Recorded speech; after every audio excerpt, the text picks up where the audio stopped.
Welcome to the Industry 4.0 Club's Fireside Chat. The club's purpose is to engage the power of diverse worldwide talent to accelerate the global evolution to Industry 4.0.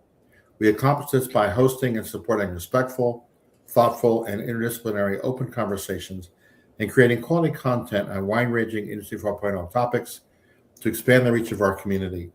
My name is Mike Unger, and I am the CEO of the Industry 4.0 Club. I have over 40 years of experience in both manufacturing and leadership, most of that at Michelin.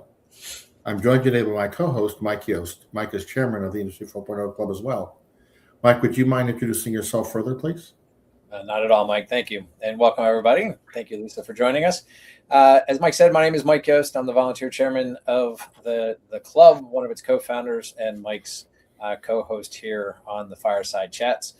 Been in industry almost 40 years myself, a good chunk on the solution provider side, in the last 16 years on the industrial nonprofit side. So my goal is always to meet interesting people and see what we can learn from them. So we're really excited that this afternoon we have the pleasure to speak with Lisa Ryan, who is the founder of Grategy.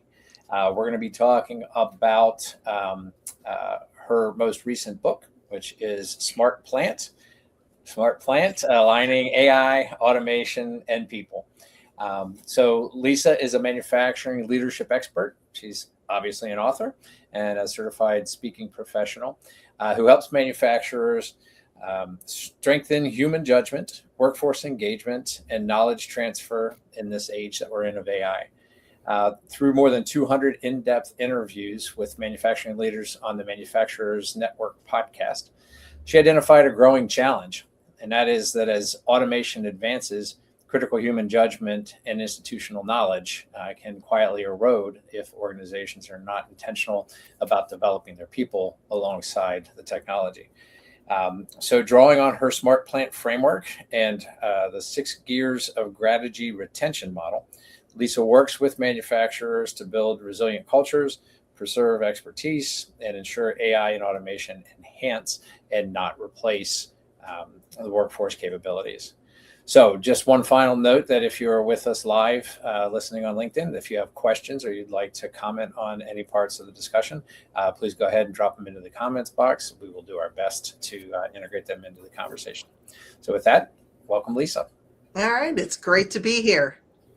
Appreciate Yeah, it. we're glad you could take some time out. I know on a personal note, I get to congratulate you on 30 years of marriage, and understand you just celebrated, and what a wonderful milestone. So congratulations on that. Thank you. Yeah, I'm keeping this one.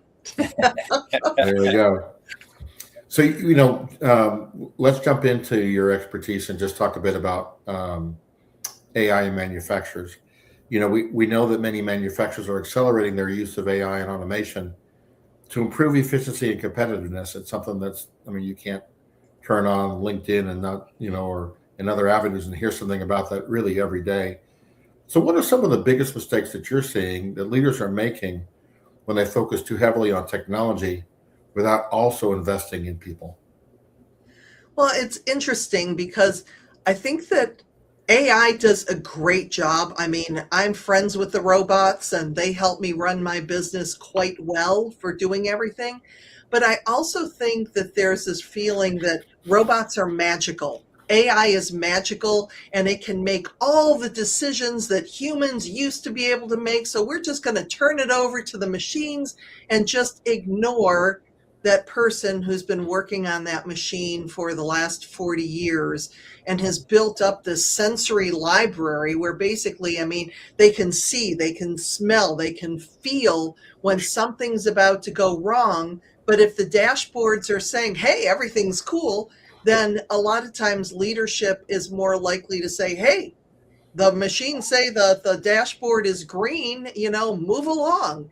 And you only can do that to your people so many times before they start saying, what's the point of me speaking up?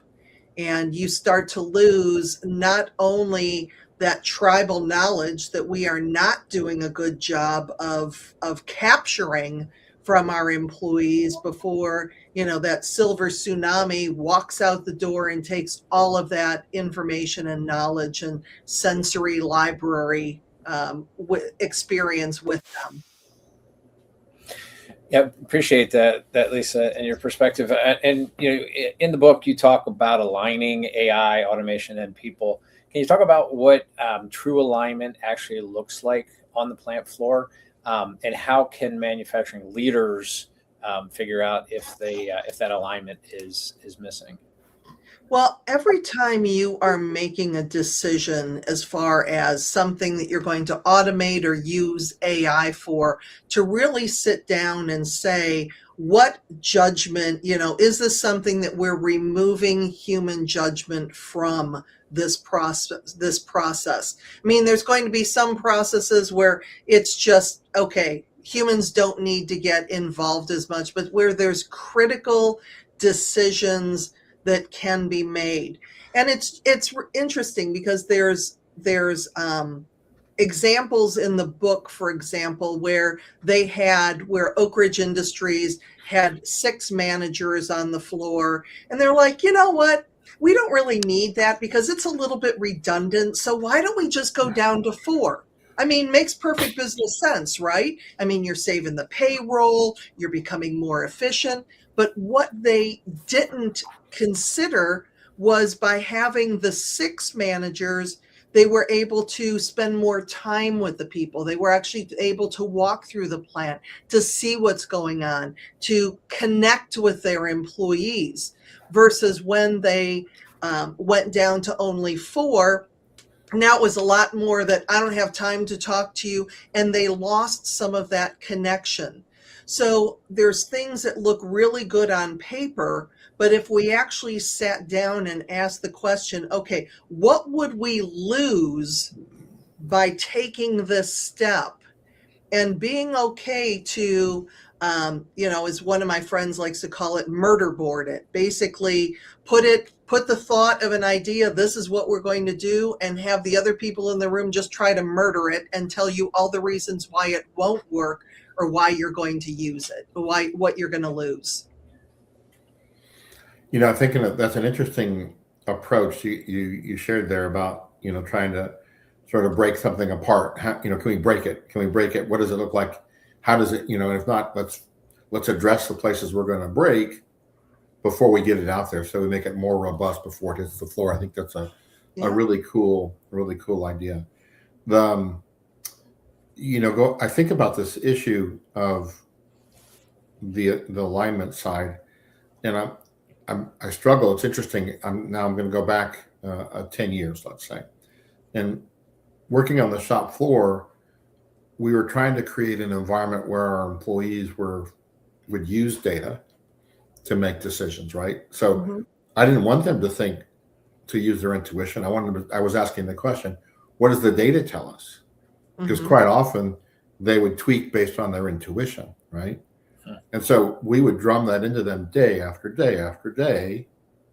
And now it comes along AI, and we're going to say to them, wait, no, what do you think it should be, right? What would you, so how do you, because it's almost like we used to use the term hat burn, where it's like, one day I'm talking this way, the next day I'm talking this way. I know it's not normally that dramatic, but talk about this evolution. And as a leader, how do I make that evolution?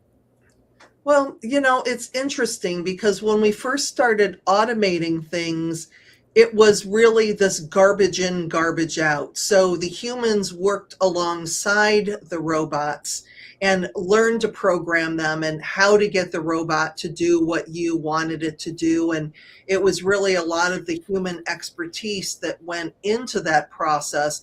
But as AI continues to actually learn and continues to learn and gets better making decisions, the problem with AI is that it makes decisions based on past performance.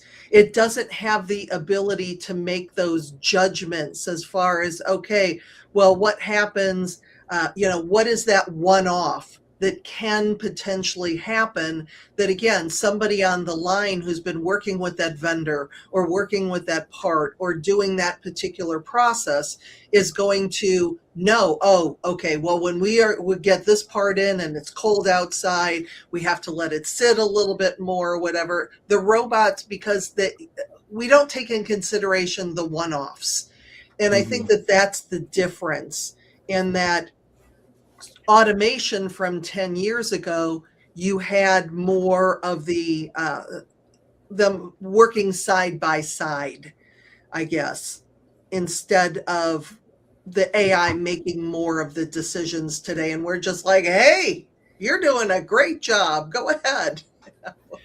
I'm curious. Over my career, historically, we used to, try to lock the process down as much as possible, and then the data coming out, as Mike was talking about, is really around the exceptions, right? So I have a trigger, I have an alarm, I have a warning, I'm slowing down, whatever it is. So do you see?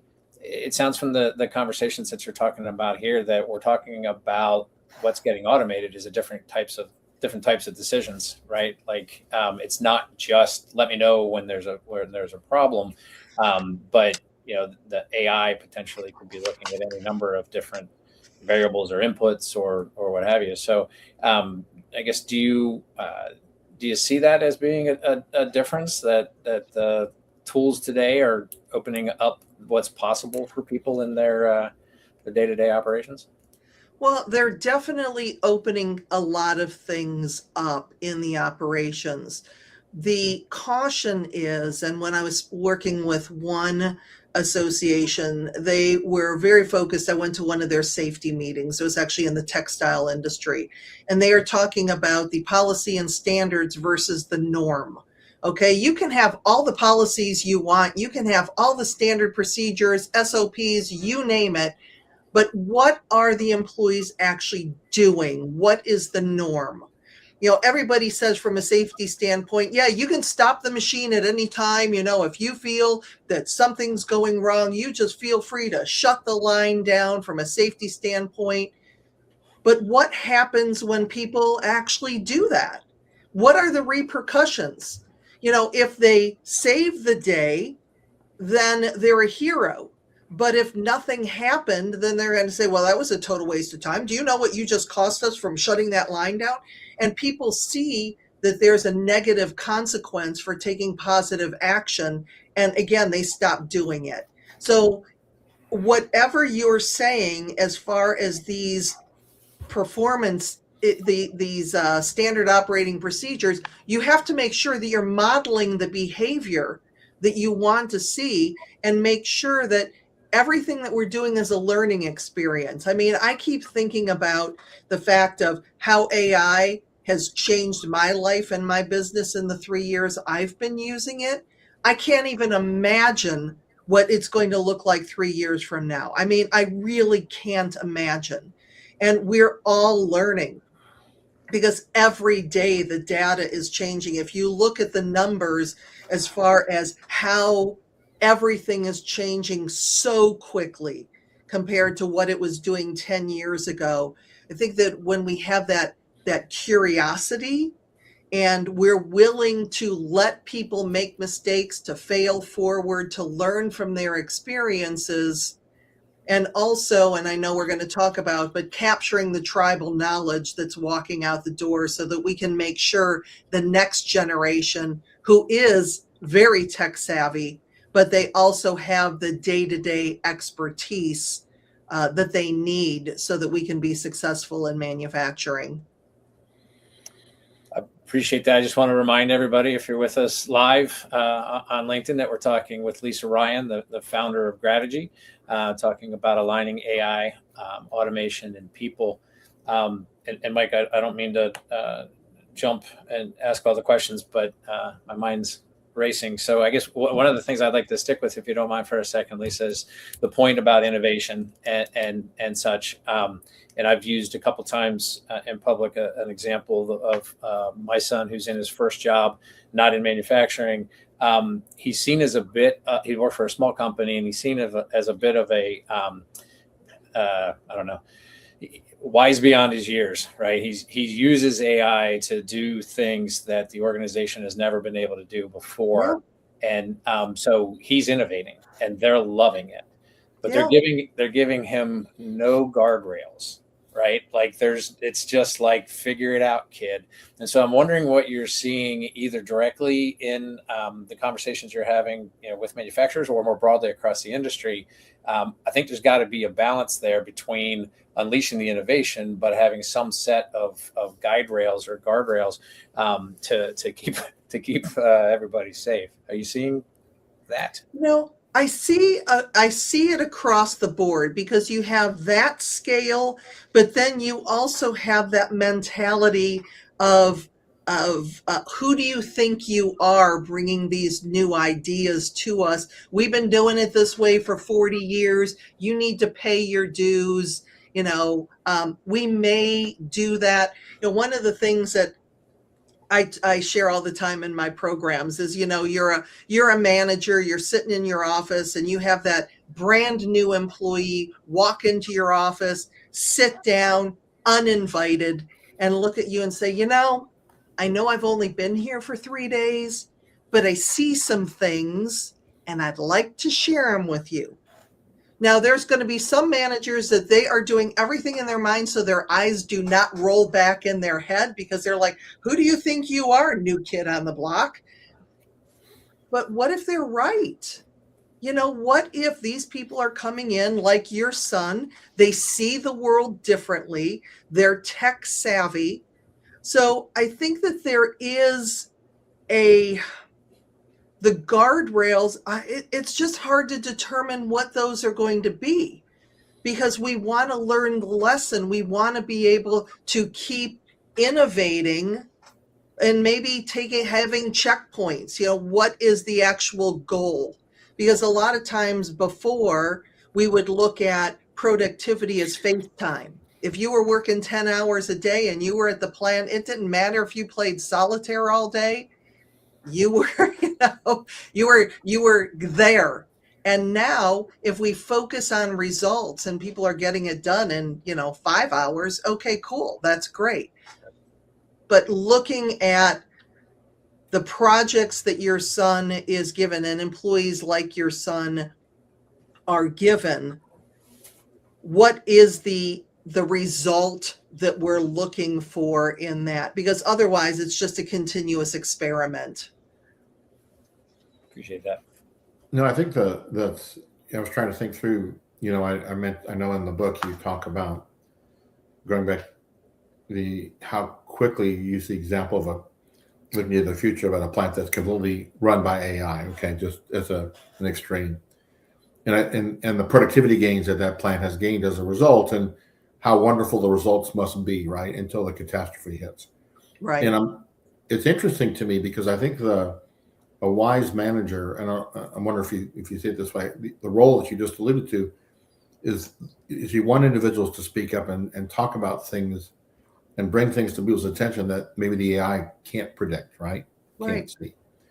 And so it almost as if you almost can't book, I'm using a book, all those productivity gains, because you're going to want to shut the line down and listen to the individual and coach and talk about this and realize that, hey, that's not really reality. Reality is you still have to be able to, if you want people to be involved, and we do, in order to pick up on those things that could happen, we're going to have to accept that we're going to take some downtime. We're going to take some time, have those conversations. Is that what that's how I kind of took what that's about, is that all those benefits, you're going to have to back off a little bit and keep some of that, so you can continue to coach and develop your teams.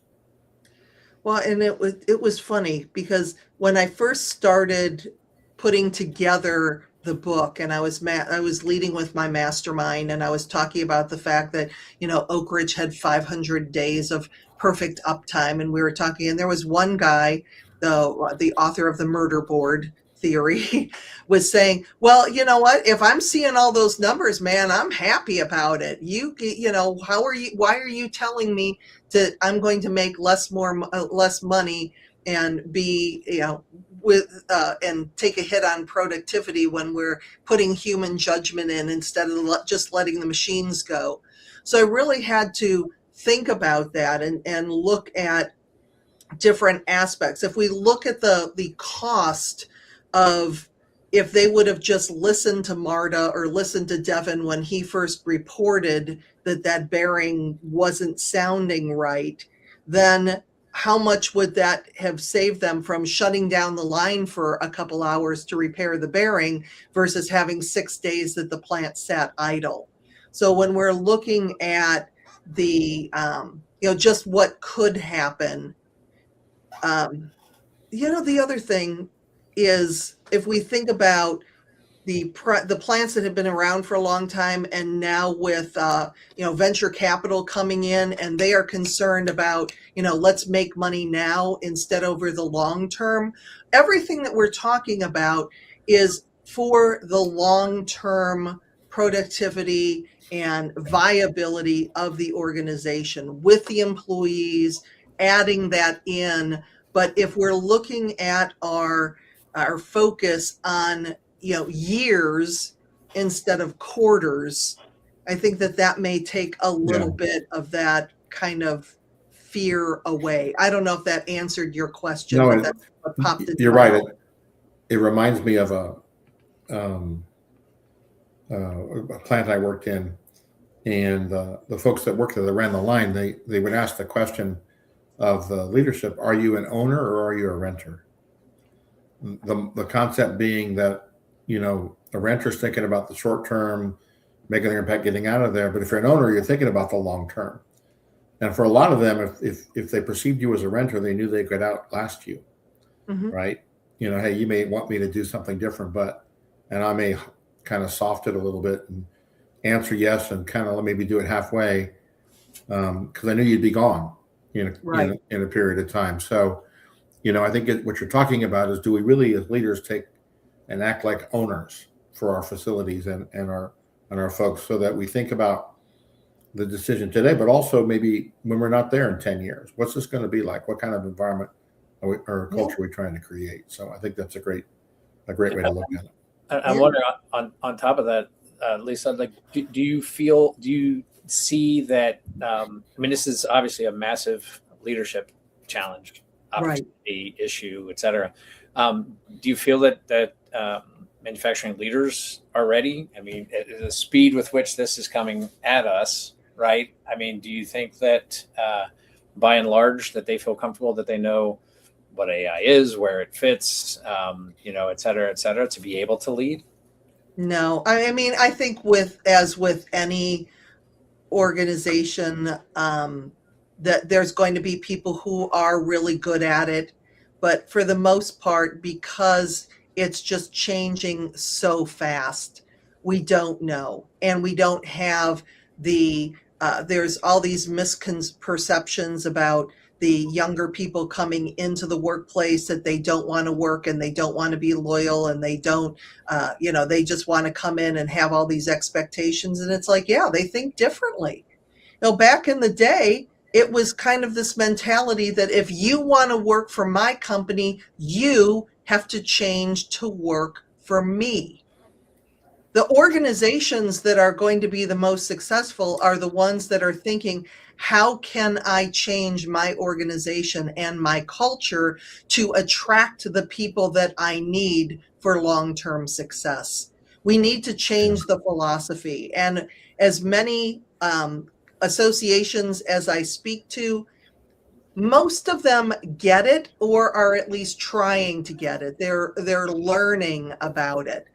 Yeah. But there's always in the room at least one or a couple people that think that this is nothing but a bunch of psychobabble BS. All I need to do is just pay my people more money and they'll stay. No, they won't. We create the workplace culture. And if you look at human judgment, which is what the book focuses on, human judgment being part of the infrastructure, putting it every bit as important as marketing, as finance and accounting, all the other things that we keep track of. When we focus on our workplace culture and the integration of technology with humans, and look at everything and know that whatever we think today, just like the weather in Cleveland, it's going to be different tomorrow. Yeah. I mean, that really honestly brings me back to the point of your book, right? If Yeah, people are not yet ready to lead because they don't necessarily feel confident in understanding what AI is, if yeah. you take a technology only approach to it, you're going to have serious problems, right? Yeah. Well, and employees have to be in that because a lot of times I speak at a lot of conferences and there's vendors there and they have all these bright, shiny objects and this new technology that's super cool. But unless they're getting the buy-in from their people to say, hey, this is how we can integrate our system that's been around since the 1960s, and people who are coming in that don't even know how to turn a wrench, for goodness sake. So how do we make sure that not only are we integrating the technology that we need, but we're getting the buy-in from our employees who are willing to do it? You know what? We're automating this area to make your life easier because we know that this is a crap part of your job and it's physically straining on you. So we want to be able to automate this so that you can be more involved in more strategic part of the operation, whatever it is. But we're having those conversations with our employees, being as transparent as we can as far as the why we're doing this, and also being open to their feedback to say, hey, that sounds like a great idea, or did you ever think about this? Hey, I just got this new app, whatever it is. But it's really about communication. It sounds like you're really, I mean, the just to kind of summarize, you're talking about a lot of the capabilities that a manufacturer is going to need to be around for the long haul. Are there other things you'd like to highlight about that? So, what's going to separate the winners from the losers, let's say in 10 years, besides what you've already talked about? Anything that comes to mind? Well, part of it is really, again, going back to that tribal knowledge, that legacy. If we look at the knowledge that's walking out the door, I was working with a group recently and asked them the question, "What do you know about your job that's no one's ever asked you about?" And it was really an interesting discussion because it's one of those things that we don't even know what we know because we've been doing it for so long. And maybe it's something that that person retires, and 3 months later, we're like, well, Frank's been taking care of that the whole time. None of us have any idea what's going on. So, how are we capturing that knowledge so that we have it and putting it in a way? Because we also know that baby boomers have been really close to the vest as far as I'm holding this information because this is my power. This is what's going to keep me here because I know stuff. But if you instead approach it of, you know what, Bob, you've been here for 30 years. You've done an amazing job. We want to be able to capture that. So it's all about your legacy, Bob. Now, physically, we know you are not going to be here for 30 more years. Okay. It's just not probably going to happen. And we want the knowledge, skills, the expertise that you've been given us to carry on in this legacy. And Yeah. that's why we're giving you this intern or wanting you to mentor this person or doing consulting work or whatever it is so that people can get inside Frank's head or Bob's head or Jane's head, whoever it is, and get that knowledge that we don't even know how valuable it is until we don't have that person to count on anymore. Yeah, that's great. Yeah. Yeah. Just one comment on that. A lot of the work that we do here in the region centers on having conversations about tensions that we see in the marketplace and what you're talking about as far as knowledge capture and what's my value to the company versus what is the who owns the information, the knowledge, right? What's the value of it, that sort of stuff. It is a tension, and we're starting to poke at it here. And I think another thing that's really interesting is a lot of the manufacturers that I speak with know that it's a problem, but they don't even know how to define what the problem is. They don't have a plan for who owns the problem and a line of attack of how they're going to go solve the problem. So I think we'll be talking about this for a good while yet to go. Absolutely. So we've had the pleasure to spend 30 minutes talking with Lisa Ryan about her perspectives in her new book, Smart Plant Aligning AI, Automation, and People. So as we wrap up, Lisa and Mike, maybe we'll start with you. A final thought, Mike, for the audience, and then Lisa, maybe you'll leave us with a final thought as well.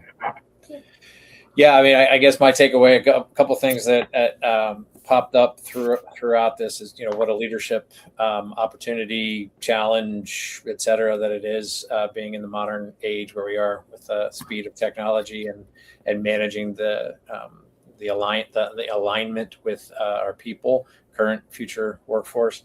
And it just reminds me, at one point, Lisa was talking about how ingrained safety is, right? That people can shut a line down. I mean, like for decades, that has established itself as a baseline to the DNA of manufacturing. And it feels to me that we're at a point where this understanding of digital capabilities and such has to similarly get ingrained into the DNA of manufacturing operations. So I'm excited about watching that happen and helping in any way that we can. But appreciate all your perspectives, Lisa. Thank you.